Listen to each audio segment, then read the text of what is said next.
What is weaved into this book? As you can see, making Africa work through the power of innovative volunteerism. That power is real if you can be able to tap into it.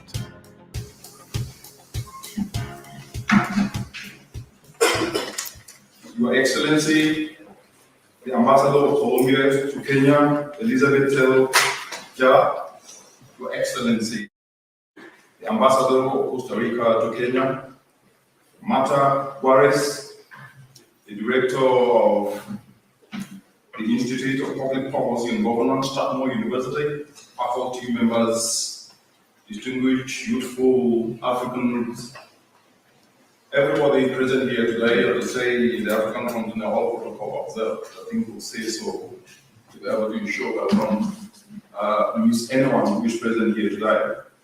It is a great honor for me, not only to stand here to present to you what is written in this book, but it is an honor to be able to discuss an issue that I've put into this book that not only represents each and every one of us that seated here today. But I'd like to start off with those of you who read the Bible. I'll start off with a word of scriptures, which is that blessed are the poor in spirit, for theirs is the kingdom of heaven. If I were to contextualize scripture in just one word, it would be humility.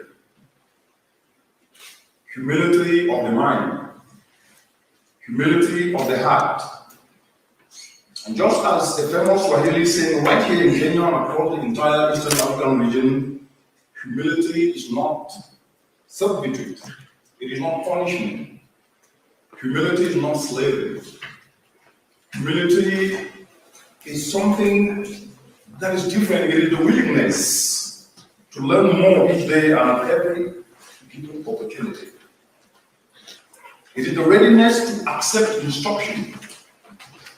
It is the readiness to be sure that we can be able to do things differently and still listen and learn.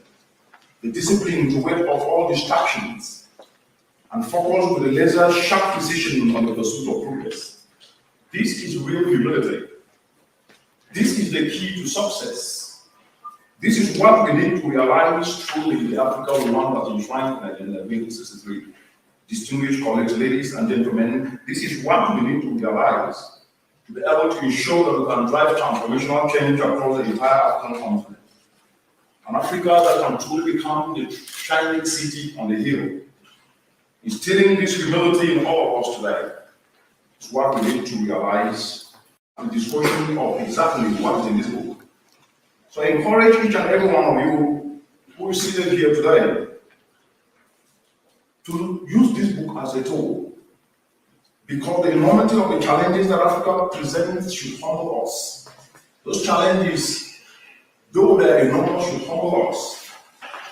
And because they should humble us means that we can be able to tap into the inherent opportunities that these challenges present today.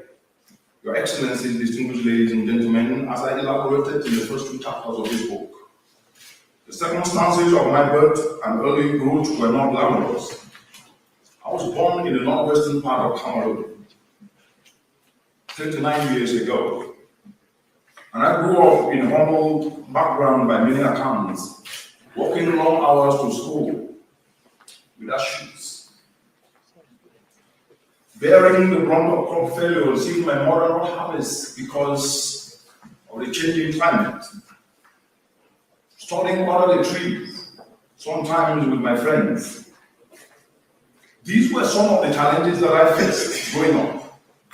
But I was surrounded by loving people all the time, who disciplined me and encouraged me to be better, who taught me the lessons of respect to my elders, who taught me what diligence and passion and perseverance means, who told me that passion with perseverance and humility are the ingredients that can make you to become anything on this planet Earth. But humility is what we need to be able to move forward. This is where I started, and you'll see in chapter 1 and chapter 2 of this book. But just like the rough diamond from Africa's soil may seem valueless to the untrained, such humbling circumstances would be considered a misfortune by the undiscerning. Nothing can be further from the truth, as I pointed out in chapter 2. The will of the elders always leave the right door open. What this means is that opportunities meet us at every level.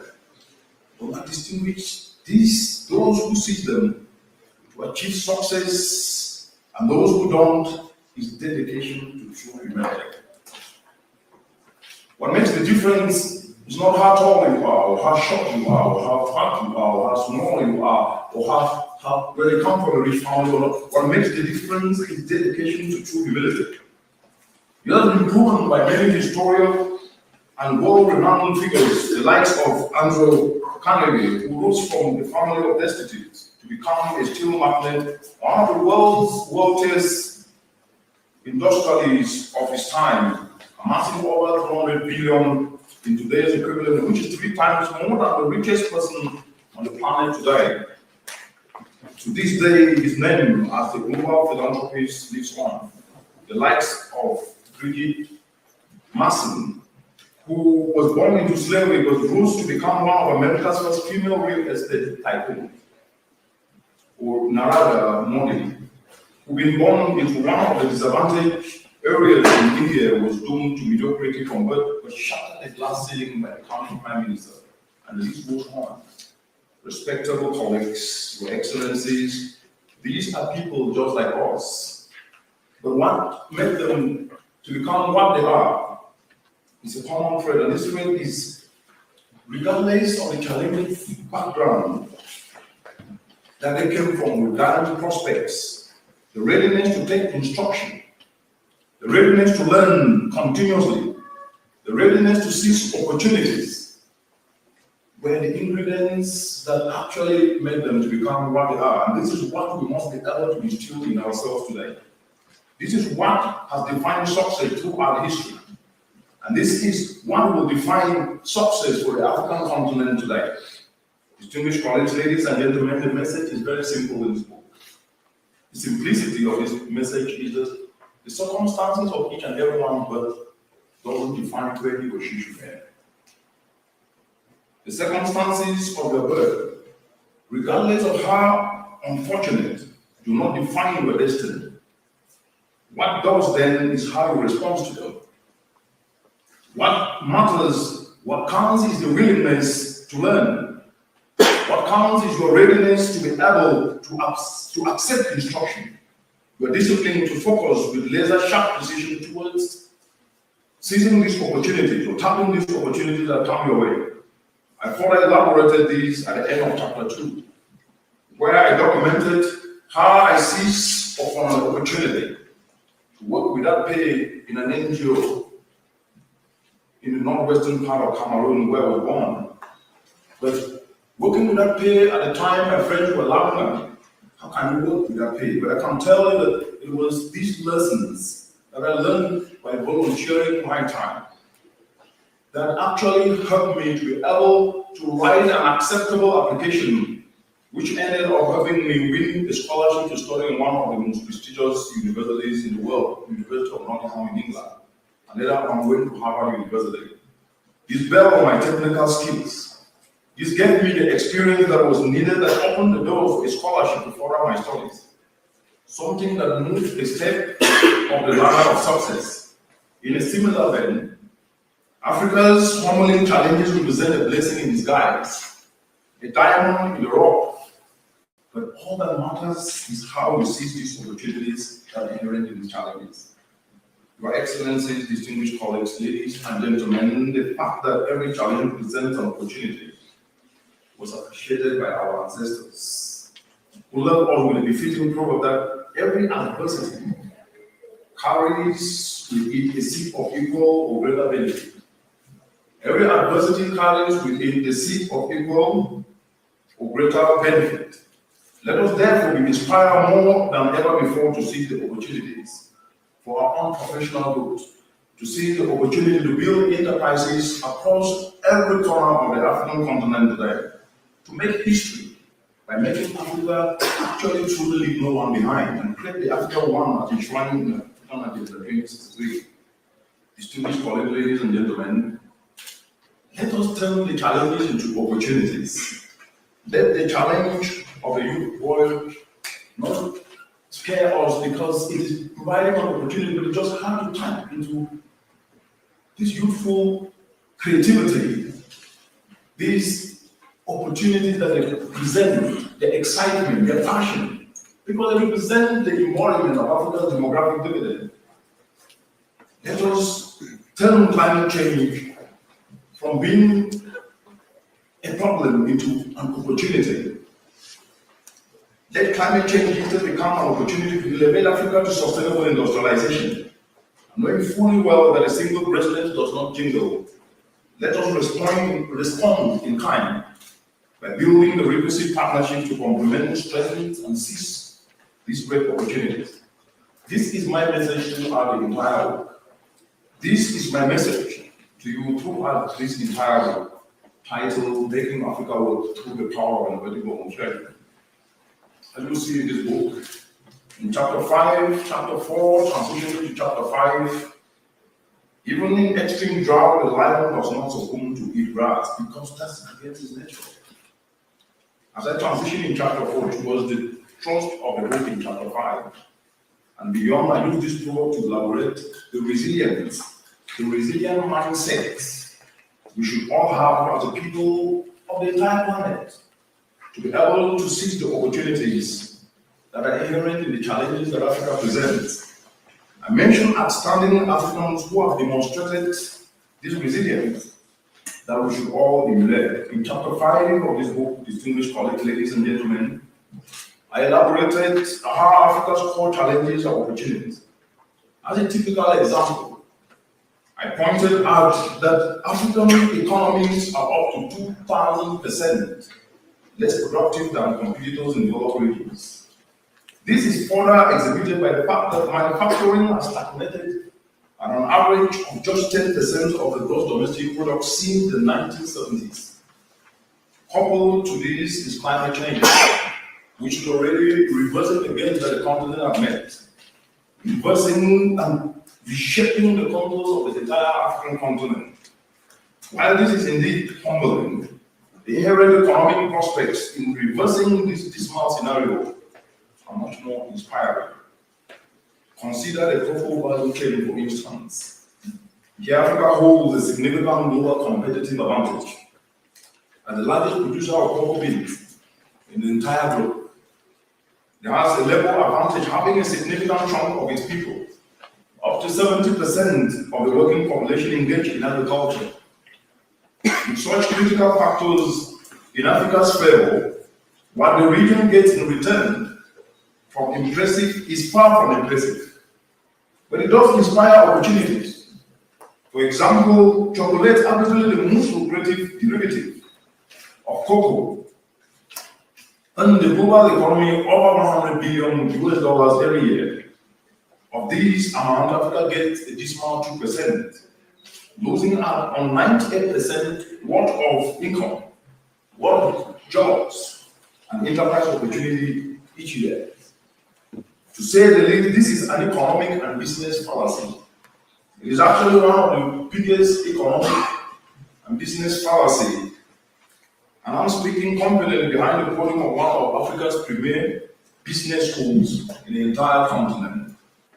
It is basic knowledge that any business, any economy, what it solves tries first and foremost on turning its areas of competitive advantage into competitive edge. Into competitive edge to pull ahead of competition. And it is not just cocoa. If you look at the entire continent, Africa also holds a competitive advantage of being the global leader in cassava production. This crop is not only climate resilient to stand out as strategic for climate proofing our economy, it fuels one of the most lucrative food subsectors globally. It is an allergen-free food subsector that is projected to generate over 20 billion each year. And just like cocoa, Africa is nowhere to be seen. Another missed opportunity. And it is not just cocoa and cassava, but the entire agricultural sector. While Africa holds a remarkable competitive advantage, 65% of uncultivated arable land found in this continent, the region is losing up to $48 billion annually as bush harvest losses, and spend $35 billion importing food. That is importing unemployment and exporting employment. This is a monstrous $83 billion of income, enterprise and economic opportunity lost each and every year. A very costly missed opportunity still. Cumulatively, we are talking of over $200 billion of missed opportunities each year. What we know is that foundational economics dictates that a focused determination to turn such comparative advantage into a global competitive edge and maximize productivity and discussion of exactly what is in this book. So I encourage each and every one of you who is seated here today to use this book as a tool, because the enormity of the challenges that Africa presents should humble us. Those challenges, though they are enormous, should humble us. And because they should humble us means that we can be able to tap into the inherent opportunities that these challenges present today. Your Excellencies, distinguished ladies and gentlemen, as I elaborated in the first two chapters of this book, the circumstances of my birth and early growth were not glamorous. I was born in the northwestern part of Cameroon 39 years ago. And I grew up in a humble background by many accounts, working long hours to school without shoes, bearing the brunt of crop failure and seeing my mother not harvest because of the changing climate, studying under the trees, sometimes with my friends. These were some of the challenges that I faced growing up. But I was surrounded by loving people all the time, who disciplined me and encouraged me to be better, who taught me the lessons of respect to my elders, who taught me what diligence and passion and perseverance means, who told me that passion with perseverance and humility are the ingredients that can make you to become anything on this planet Earth. But humility is what we need to be able to move forward. This is where I started, and we'll see in chapter 1 and chapter 2 of this book. But just like a rough diamond from Africa's soil may seem valueless to the untrained, such humbling circumstances would be considered a misfortune by the undiscerning. Nothing can be further from the truth. As I pointed out in chapter 2, the will of the elders always leave the right way open. What this means is that opportunities meet us at every level. But what distinguishes those who seize them to achieve success and those who don't is dedication to true humility. What makes the difference is not how tall you are, or how short you are, or how fat you are, or how small you are, or where you come from, a rich family or not. What makes the difference is dedication to true humility.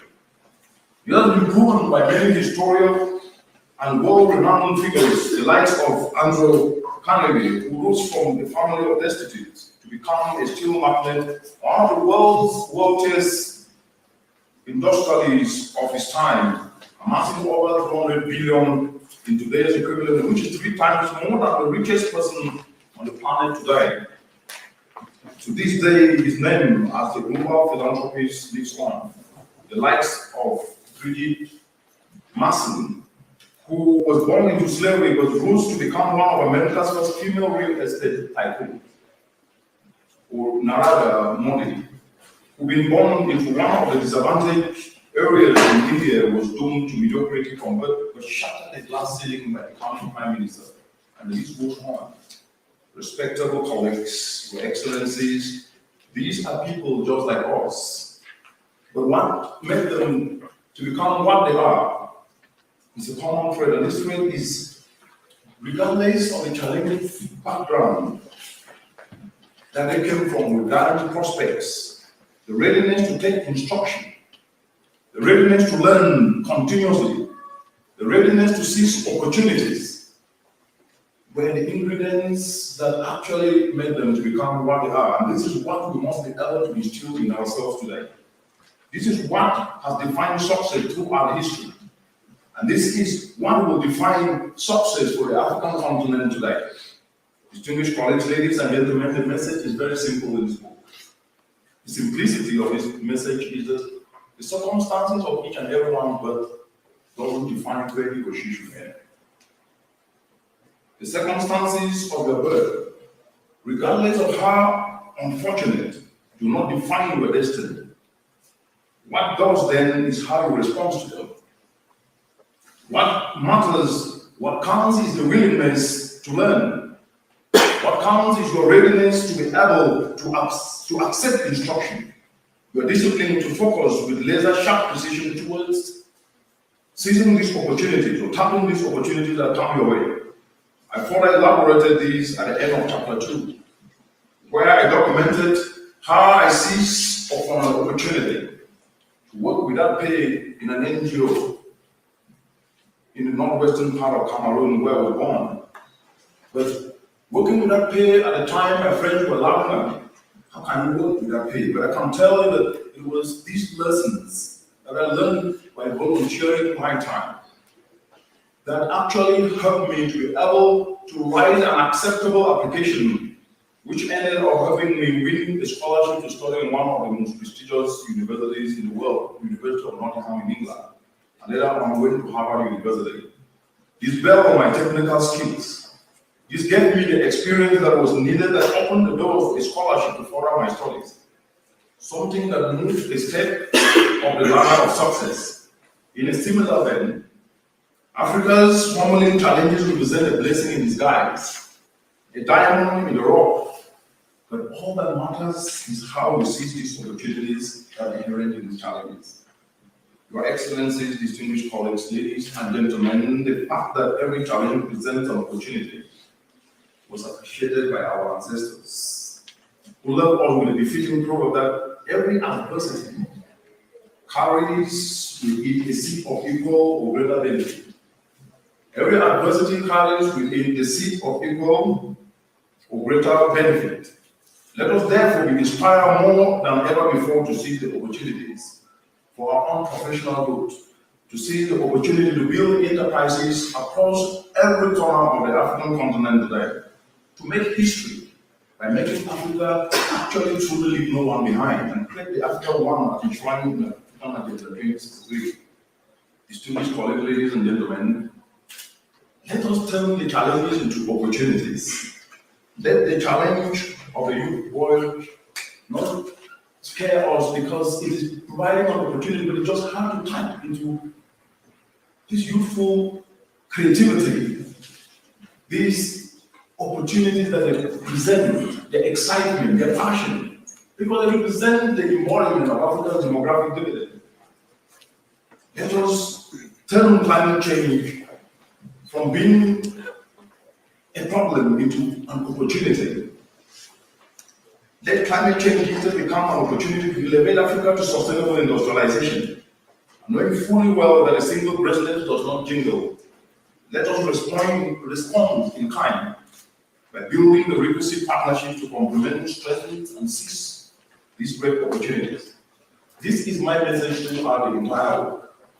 This is my message to you throughout this entire work, titled Making Africa Work Through the Power of Innovative Volunteerism.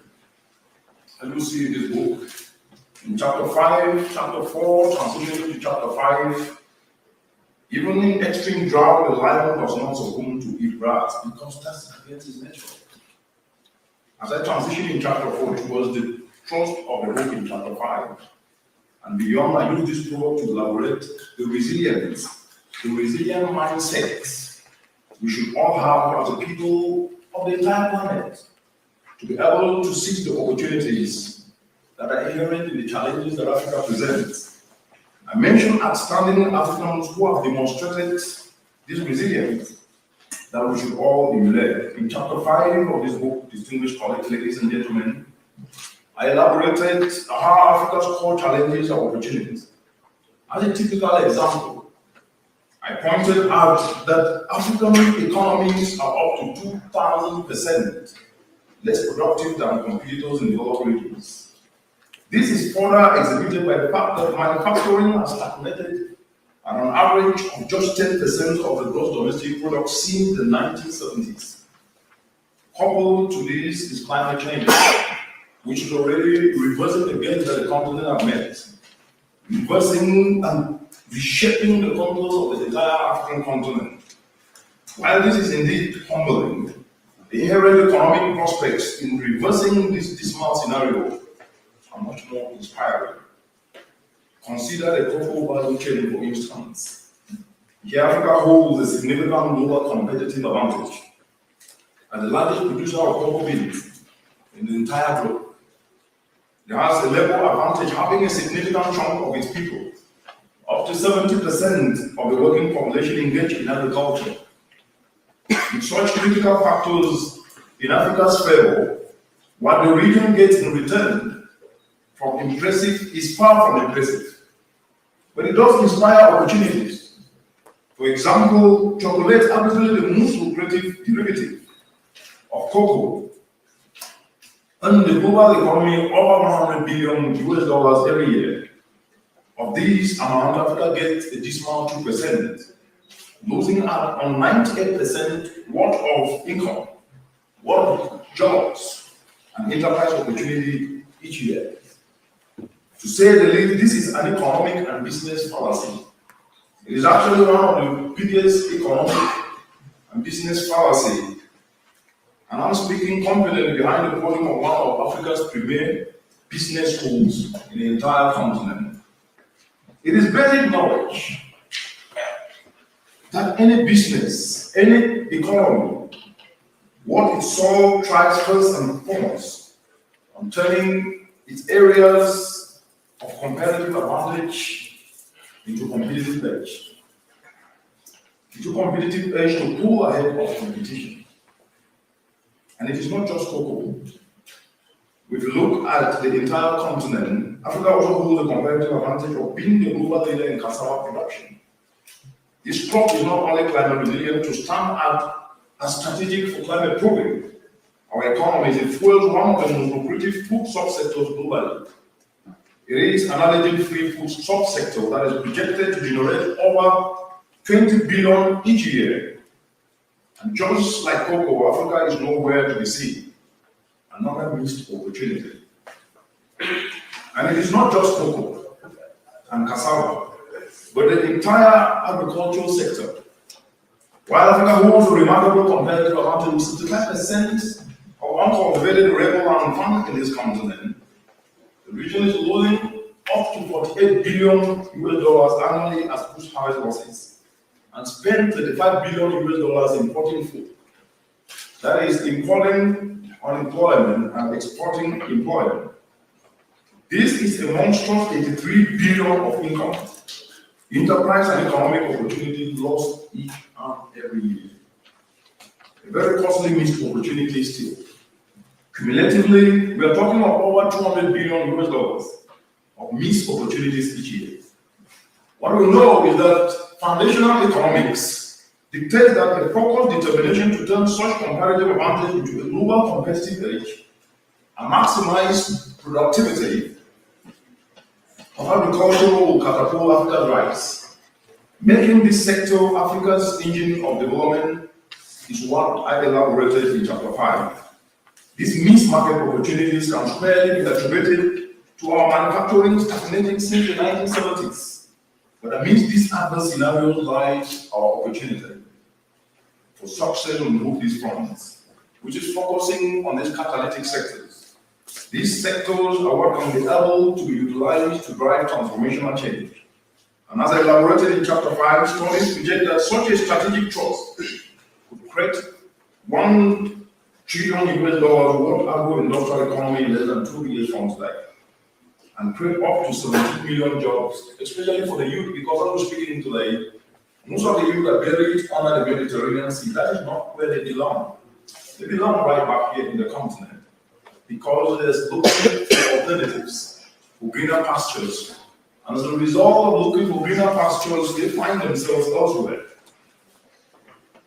But 12 million youth are graduating from the university each and every year and getting into the labor market. To compete with only 3 million jobs, that literally means every month, 1 million youth are getting into the labor market and competing for less than 250,000 jobs. But if we are able to utilize and seize the opportunity that the last in this book, 17 million jobs will actually be created. The complete reversal of the missed economic opportunities economic experience in the continent. Equally important is how we can tap into this lucrative area, which is not by focusing on physical and financial resources, but on ourselves, especially our youth, as the most sovereign capital that this country has got, and proceeding to fuse the diversity of skills, diversity of talent, and ongoing initiative across the entire continent represents an opportunity that Africa needs to tap if it's truly want to transform and create the Africa that we want. This is the underpinning principle of innovative volunteerism, which I discussed in chapter 7.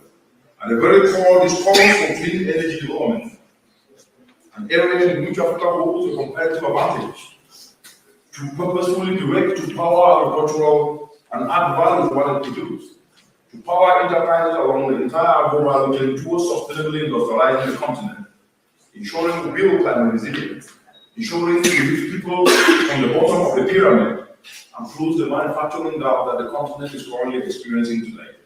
And this is what is called Africa's catalytic sectors. I say comparative advantage in clean energy that Africa has got because each and every day the continent is receiving sunshine, not 65 days a year. But it is paradoxical that 360 million citizens are going to bed, not only hungry, but they're energy impoverished. In addition to the 240 million citizens that go to bed with their stomach rumbling of hunger. Distinguished colleagues, ladies and gentlemen, when it comes to abundant sunshine in the continent, just 0.3% of the sunshine in the Sahara is equivalent to nearly all of Europe's energy needs. Africa is also a lucrative destination for clean energy investments. As we're speaking today, currently, the continent boasts of an excess of 30 billion worth of investment on clean energy in the entire continent today. But it doesn't end there. With linking clean energy with agriculture, that is not enough. Ongoing programs to combat climate change cannot be created in silos. They must be aligned to climate productivity of this engine sector. But this cannot happen in silos because what is happening in the continent, as you see in this book, especially on chapter 7, is that duplication of effort represents the biggest risk in the continent today. The risk is not just of resource wastage, but it's also of repeating things that are already happening. And therefore, connecting the dots becomes quite very, very instrumental as articulated in chapter 7 and chapter 8. Distinguished colleagues, ladies and gentlemen, the overarching principle is divesting from silo actions and refocusing ongoing implementation actions towards a strategic thrust of maximizing the productivity of what I call the Egypt sector, which is the agricultural sector, but not agriculture as a standalone. Agriculture that is linked to transport, linked to trade, linked to markets, that engages each and everyone regardless of skill. And then we seize every opportunity to learn all we can in our areas of interest and training, and with a laser-sharp focus, and direct all these efforts in turning this comparative advantage into a global competitive edge, we will surely ensure that Africa can actually be the shining city on the hill. And this is what is discussed in chapter 9 of this book. Very Excellencies, distinguished colleagues, ladies and gentlemen, this is the cruise of this book. But what we know is that there is an African proverb which goes thus: if you pick up one end of the stick, you also pick up the other. In the context of considering that policy is the biggest driver of change, what this book sets out in chapter 8, in chapter 5, it provides a different paradigm of connecting the dots across different sectors to maximize Africa's engine of development, to ensure that policies, though they're the biggest driver of change, cannot operate in silence.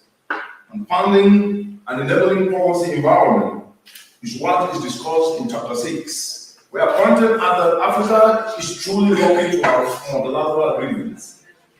Most of the significant multilateral agreements Africa has signed up to, Africa will ratify most of them. But this is important, but it's just a step. I mentioned in this chapter 6 that some critical, favorable, high-level policy frameworks covering key enablers, including markets, including technology transfer, including financing among key areas, Africa ratified, whether it is the Paris Climate Change Agreement or speaking to the 44 countries that already ratified. That means that they've seen the opportunities inherent in this agreement. When it comes to the Sustainable Development Goals and Agenda 2030, African countries have signed up to. When it comes to the Kigali Agreement, all the agreements they have signed up to. But what is more important is that I opened chapter 6, putting this in perspective. And it's one, I opened in one of my favorite proverbs, that a light chair does not make a king. A light, no matter how light or big a chair is, will not make anyone a king. That is a fact. It will never make anyone a king. A light chair does not make a king. And implicit in this proverb is the fact that favorable high-level policies are just one part of the success story. Unless they are implemented, they will not actually bring a lot of impact. To make meaning, they have to be implemented. An effective implementation will require a paradigm shift. It will require from divesting from silos in implementation, embracing inclusive complementary partnerships across all sectors. I elaborated this aspect all the way to the end of chapter 6. In recent months, just as Martin mentioned, on the 20th of March, in the capital of Rwanda, Kigali, Africa adopted the Africa Continental Free Trade Agreement, AfTA, representing a watershed moment that deserves special mention here today. It adds to this arsenal of high-level policies that the continent have actually adopted. But sometimes, in meetings, both in the continent and even out of the continent, people jokingly say that Africa has become a cemetery for policies. Every excellent policy is here in the African continent. But the problem has been moving from policy to implementation. And the question is why? And you need to answer that question. And answer the why. Because things have been seen in silos. Because things are bringing on me, rather than collective efforts to be able to do things differently. Because sometimes we think that without having money, we cannot be able to do anything. Money cannot buy passion. Money cannot buy determination. Money cannot buy dedication. But the willingness to do something is what is needed. And that is humility. Sometimes we don't embrace these elements, but they are intrinsic values that need to be inculcated in each and every one of us to be able to do things differently. This attack is critical. I say critical because in today's competitive economy, the importance of stable markets in driving Africa's catalytic areas cannot be overstated.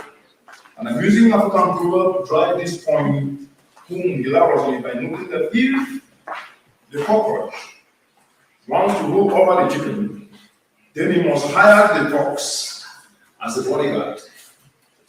Though this may sound hilarious, Africa's economy are much smaller than the global competition levels. That is a fact. And enabling policy environment, creating a dedicated market to fuel the digital growth of enterprises is quite very important. But despite the fact that we have this protocol, which is important, let us be reminded by this African proverb: don't set sail using someone else's star. That means Africa must be able to utilize this excellent protocol to ensure that they can trade with one another. In 2018, intra-Africa trade is just at about 12%, as compared to 63% in Europe and other places across the world. This is unacceptable in 2018. In chapter 5, I quote some statistics demonstrating how lucrative, if Africa was to trade with one another, the regional market that can be created within the continent from consumer spending projected at 1.4 trillion by 2020, that is just about 2 years from today. From business to business spending at about 3.5 trillion in less than 7 years from today. And the current African food market, which is projected at 150 billion US dollars, that Africa is not even tapping into. Africa is instead importing food. 135 billion US dollar. With 240 citizens, 40 million citizens going to bed hungry. With mothers burying their kids, 50% of them before they reach the age of 5. In a continent with abundance. Unacceptable. Distinguished colleagues, ladies and gentlemen, chapter 7 opens with an intriguing proverb that crossed the river in a cow and the crocodile in beauty. This proverb encapsulates the essence of innovative volunteerism. Innovative volunteerism is not just a word. Innovative volunteerism is already in operation in the continent today. The essence of innovative volunteerism, as captured in this chapter 7, represents what Africa needs. It represents Africa's sovereign capital. It represents the people. It represents us. It represents the skills, the talents, the ongoing initiative that we have, which if we can be able to combine the skills, talent, and leverage it within a common framework, we'll be able to truly ensure that no one is left behind. Because to be able to do this, we need a different paradigm shift, a different thinking. Chapter 7 presents what exactly innovative volunteerism means and the ingredients that are actually innovative volunteerism builds from. Innovative volunteerism is premised on a very simple idea: engaging the entirety of Africa's human capital in its diversity towards a shared goal of ensuring that the Indian sector of the African continent can be leveraged to create wealth for each and everyone, regardless of whether you are an economist, a historian, a politician, an entrepreneur, a chemist, a physicist. It doesn't matter. Skills can be utilized across the entire continuum of the value chain. In chapter 5, in this pursuit, the ideals for a paradigm shift well embedded in an African culture. These ideals well embedded in African culture, that of diversion from individualism to collectivism. The me syndrome has not worked and it will never work. The elements and the ingredients of innovative volunteerism are from individualism to collectivism. It's banishing selfishness to take on selflessness. It's rejecting hopelessness to embrace hopefulness. This is the philosophy and the paradigm behind innovative volunteerism, where the skills, where our experiences, our talent, our networks, and initiatives of diverse complementary stakeholders, whether they're state and non-state actors, whether they're individual citizens or institutions, are engaged in mutual partnership that meet the respective business and organizational interests of each and everyone.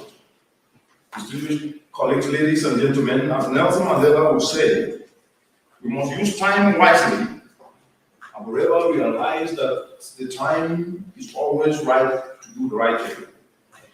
Never in Africa have these words rung as true as they do presently, more so in this 2018. The urgency to solve Africa's developmental challenges has reached fever pitch.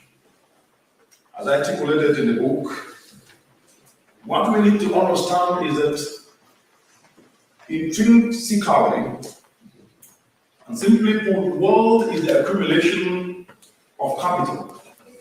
But capital is made up of both human and material, and to an extent social and economic, which is the foundation upon which socio-economic transformation and climate resilience is built as detailed in Chapter 7.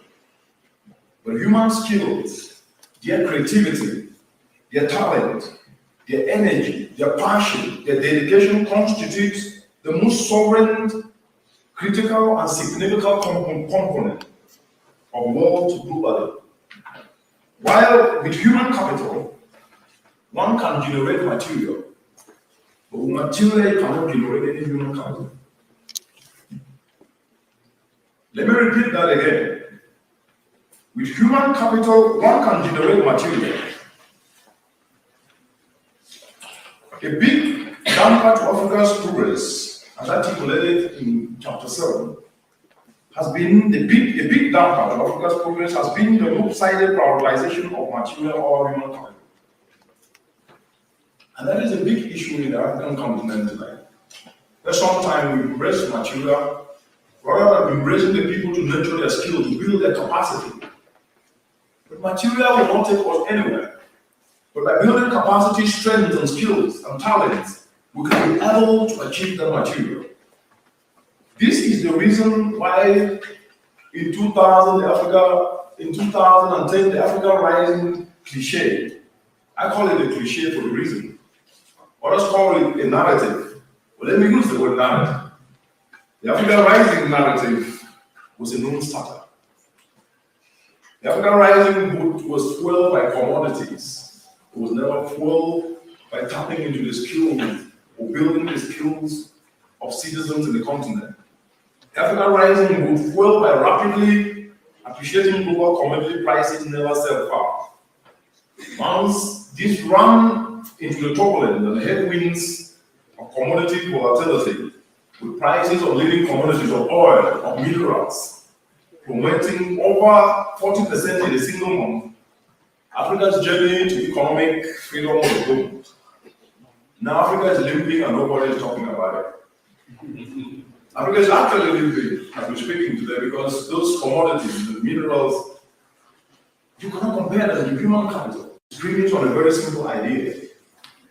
Engaging the entirety of Africa's human capital in its diversity towards a shared goal of ensuring that the Indian sector or the African continent can be leveraged to create wealth for each and everyone, regardless of whether you are an economist, a historian, a politician, an entrepreneur, a chemist, a physicist, it doesn't matter.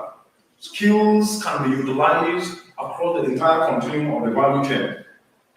In Chapter 5, in this pursuit, the ideals for a paradigm shift well embedded in an African culture.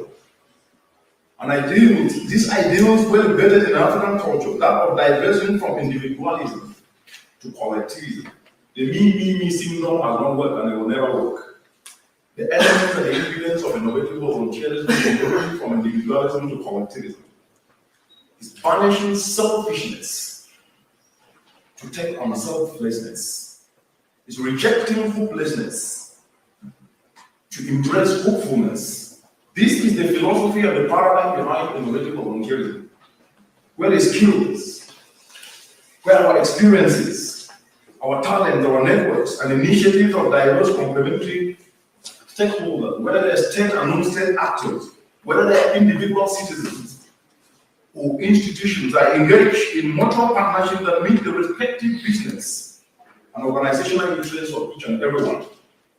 Distinguished colleagues, ladies and gentlemen, as Nelson Mandela would say, we must use time wisely and forever realize that the time is always right to do the right thing.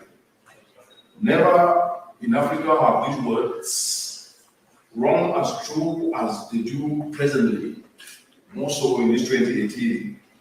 The urgency to solve Africa's developmental challenges has reached fever pitch. As I articulated in the book, what we need to understand is that intrinsically, and simply put, the world is the accumulation of capital. But capital is made up of both human and material, and to one extent social and economic, which is the foundation upon which socio-economic transformation and climate resilience is built as detailed in Chapter 7. But human skills, their creativity, their talent, their energy, their passion, their dedication constitutes the most sovereign, critical, and significant component of wealth globally. While with human capital, one can generate material, but material cannot generate any human capital. Let me repeat that again. With human capital, one can generate material. A big damper to Africa's progress, as articulated in Chapter 7, has been a big damper to Africa's progress has been the lopsided prioritization of material or human capital. And that is a big issue in the African continent tonight. Where sometimes we embrace material rather than embracing the people to nurture their skill, to build their capacity. But material will not take us anywhere. But by building capacity, strength, and skills and talents, we can be able to achieve that material. This is the reason why in 2010, the Africa Rising cliche, I call it a cliche for a reason. Others call it a narrative. Well, let me use the word narrative. The Africa Rising narrative was a non-starter. The Africa Rising was fueled by commodities. It was never fueled by tapping into the skills or building the skills of citizens in the continent. The Africa Rising was fueled by rapidly appreciating global commodity prices never sell far. Once this ran into the turbulence and the headwinds of commodity volatility, with prices of leading commodities of oil, of minerals, promoting over 40% in a single month, Africa's journey to economic freedom was doomed. Now Africa is limping and nobody is talking about it. Africa is actually limping as we're speaking today because those commodities, the minerals, you cannot compare them with human capital. Our ammunition is inclusive, mutually beneficial, market-driven partnerships in an inclusive way. Doing it alone will not work. It has not worked for 62 years and it will not work. Again, if we do it that way. Our ammunition is inclusive, mutually beneficial, market-driven partnerships. It's ensuring that we can be able to bring each and every one together and leverage on his or her strengths, leveraging on their skills, their talent, and ongoing work as the premium to foment this partnership is what we must do. And we should, when we foment these partnerships, we should, when our youth are at the core of driving these partnerships, and most importantly, we should, when we orchestrate a mindset change from thinking that we can not do it when we don't have the resources to do so. We are the biggest resource that the continent has got. From thinking what can be done for us to realizing what we are can only be done when we have financial resources and focusing on using what we have. Our talents, our skills, ongoing initiatives is actually discussed across the entire world. And considering the wisdom of the proverb that opens chapter 8, that it is the young trees that makes up the forest. This will especially be so when this mindset change is incorporated among the youthful population in the continent. As morally free agents, they represent the tip of the spear of the entire African continent. They are the change makers.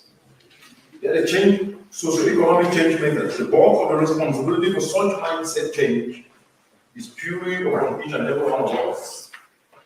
It's purely upon each and every one of us. So I admonish us to choose it rightly and do so in the entire, as presented in the entire world. And considering that we are in an academic institution, academics also have a responsibility to orchestrate the mindset change and ensuring that innovative volunteerism is incorporated into the education curriculum. Your Excellencies, distinguished ladies and gentlemen, God is no respecter of persons. This is one of my favorite beliefs. Time and opportunity happens to all of us. But what makes the difference is execution of a plan of action. True to this proverb, to this Cameroonian proverb, that rain does not fall on one roof alone. What it is telling us is that what distinguishes this rain across the entire continent is how it uses the rain that falls on our roof. The ingenuity and potential in each and every individual across the continent, the entire world, only represents an opportunity, but that is not enough. The opportunities are there, but unless they are tapped, that will only remain a missed opportunity. It is not enough to achieve transformation, and if we don't harness these opportunities, they will remain missed opportunities. This then means that opportunity must be harnessed to realize value. My experiences with professional and how I grew up have taught me that an empowered people across the entire world, and especially so in Africa, is the best bet towards accelerating socio-economic transformation and development and ensuring that no one is left behind. Time and chance will call to each and every one of us. And I've said, regardless of level, you must not have a PhD to be successful. You must not have a degree to be successful. You must not school in the prestigious schools, as some of us were lucky to do, to be successful. But what matters most, as I started, is our dedication to true humility. As I said in my opening, humility is not servitude, but rather it is the willingness to learn. It is the willingness to learn more and more each and every day. The discipline to wait off all distractions and to focus on what is at hand. Sometimes we easily get distracted and complain. Complaining is never a strategy. Distinguished colleagues, ladies and gentlemen, complaining is easy. And anything that is easy is not always a good thing. Because if it were easy, everybody would do it. We must be able to focus, as articulated in chapter 9. Distinguished colleagues, ladies and gentlemen, as a continent, we have plenty of these opportunities. As I noted in this book, I have heard this joke and tend to see a lot of sense in this joke. That God must have been in a very good mood when he met or created this continent called Africa. From its strategic positions, symmetrically about the equator, Africa boasts not only the best weather all the year round, but is favorably positioned to tap into the most fundamental source of energy globally, the sun shining 365 days a year. When we talk of the basic factors of production, the fertile lands, Africa holds 65% of uncultivated gravel land. When we talk of internal renewable freshwaters, Africa boasts 10% of these internal renewable freshwaters. When we talk of the sea, the lake, the captivating scenery, they are all found here in this continent. The diverse, exciting wildlife found here in this continent. It is all here. And this is in addition to the tremendous, seemingly infinite mineral wealth in the continent.